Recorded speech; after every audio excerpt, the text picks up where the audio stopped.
प्याज अच्छा फ्राई हो गया। फिर garlic paste, Allam एल्लीगड्ड, 1 kg chicken की 2 स्पून अदरक लसन।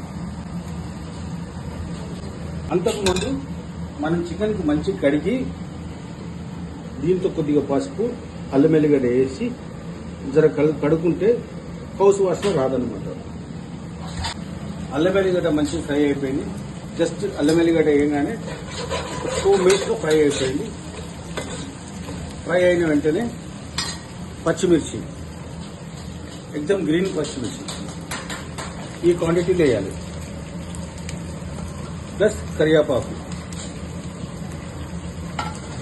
వేసుకొని ఒక 2 మినిట్స్ ఫ్రై చేసుకున్నాక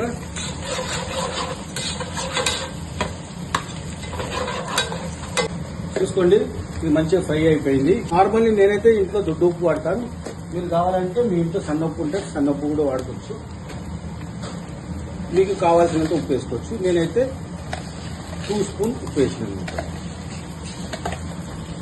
ఉప్పు వేసినాక ఇమీడియట్లీ పసుపు, ఆల్రెడీ నేను చికెన్ కడిగి పెట్టుకున్నా, ఇప్పుడు ఈ చికెన్కి ఇందులో వేసేస్తాను।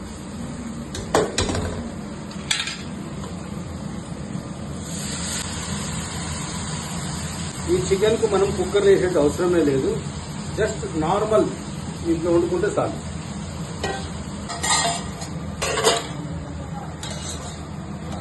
ఒక 5 నిమిషాల తర్వాత ఫ్రై అయినాక చూడండి ఎంత బ్యూటిఫుల్ ఉంది కలర్ చూస్తున్నారండి। దీంట్లో పచ్చిమిర్చి, అల్లం ఎల్లిగడ్డ, కరివేపాకు, ఉల్లిగడ్డ వేసి చేస్తే ఈ విధంగా వచ్చింది। ఇప్పుడు మనం దీంట్లో ఏమంటే ఇంకా ఏం లేదు, ఒక్కో స్పూన్ కాశ్మీరీ చిల్లీ పౌడర్, మళ్ళీ 1 స్పూన్, ఎందుకంటే మనం మిరియాలు వేస్తాం కాబట్టి అది కూడా ఘాటు ఎక్కువ ఉంటుంది కాబట్టి మళ్ళీ 1 స్పూన్ దీంట్లో కాశ్మీరీ చిల్లీ పౌడర్ వేయాలి। దాంతోపాటు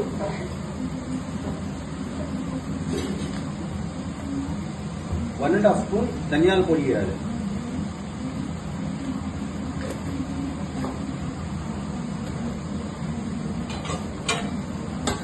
వేసి మిక్స్ చేసి ఒక 5 మినిట్స్ గురించి దీని మీద మూత వేసి పెట్టాలి।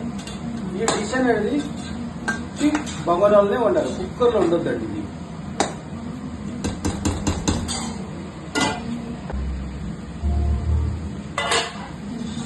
చూస్తున్నాండి ఇంత బ్యూటిఫుల్ వచ్చింది చూడు, సెమీ గ్రేవీ అంటే నార్మల్ గ్రేవీ ఉంటే ఫుల్ గ్రేవీ ఉండదు, ఇది కొద్దిగా డ్రై టైప్ ఉంటుంది। ఇప్పుడు ఇది ఇంత మంచిగా డ్రై అయిపోయింది। ఇప్పుడు జస్ట్ కొద్దిగా టమాటా వేయాలి దీంట్లో, అంటే నేను 1 kgకు ఈ సైజులో 2 టమాటాలు తీసుకున్నాను। టమాటాలు వేసినాక ఒక 5 మినిట్స్, అంటే ఈ కర్రీ మొత్తం ఒక 45 మినిట్స్లో అవుతుంది। మనం కావాలంటే 20 మినిట్స్లో కూడా చేసుకోవచ్చు। కుక్కర్లో వేస్తే అంత టేస్ట్ రాదు కాబట్టి మనం జస్ట్ ఇట్లా ఓపెన్గా వండుకుంటే చాలా బాగుంటుంది। ఇంకా నెక్స్ట్ ప్రాసెస్ ఏముంటుందంటే మనం మిరియాలు వేయాలి, కొత్తిమీర వేయాలి, ఇవంతా చేసినాక చాలా టేస్ట్ ఉంటుందండి। మనము రోటీతో కానీ వైట్ రైస్తో కానీ చాలా టేస్ట్ ఉంటుంది, చాలా బాగుంటుంది। ఈ కర్రీ రియల్ టేస్ట్ రావాలంటే మనం ఒరిజినల్ మిరియాలు ఇట్లా తీసుకొని మనం అప్పటికప్పుడు కానీ మళ్ళీ ముందు కూడా చేసి కూడా పెట్టచ్చు। ఈ మిరియాలు చూస్తున్నారు కదండి, ఈ మిరియాలు మనం ఇట్లా అప్పటికప్పుడు పౌడర్ చేసుకోవాలి। చూడండి ఎంత మంచిగా మెత్తగా పౌడర్ చేసుకున్నాను।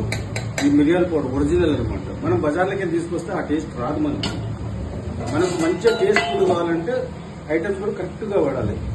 చూడండి